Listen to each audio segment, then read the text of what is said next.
j'étais d'accord avec tous les arguments de ceux et celles qui s'opposaient à l'incarcération de Sarkozy. Or, je ne sais plus si c'est son épouse ou un de ses fils qui a dit que Sarkozy, c'était aussi un mari, un père. Oui, c'est vrai, il n'est pas simplement un voleur, que pour ce type de vol, la prison, ça sert à rien. Ça devait être un de ses camarades politiques qui le défendait comme ça. Enfin, tous les arguments étaient des arguments extrêmement justes, avec lesquels, d'un point de vue abolitionniste, on ne peut être que d'accord, mais on peut aussi dire que les arguments qu'ils ont déployés pour défendre Sarkozy, ils sont valables pour les 70 000 autres personnes qui sont incarcérées, qui sont aussi des frères, des compagnons, des pères de famille, et que pour les raisons pour lesquelles ils sont en prison, ça n'a pas beaucoup d'effet en fait sur le type de délit ou de crime.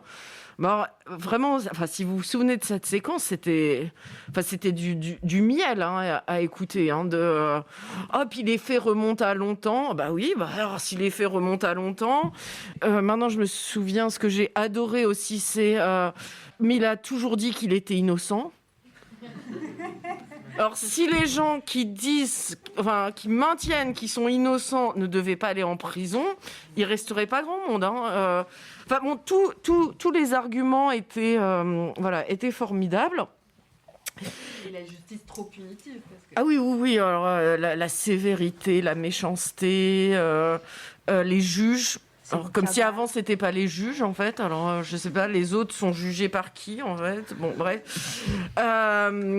Et donc, alors après, peut-être que certains ou certaines d'entre vous se sont réjouis et continuent à se réjouir qu'il ait été en prison.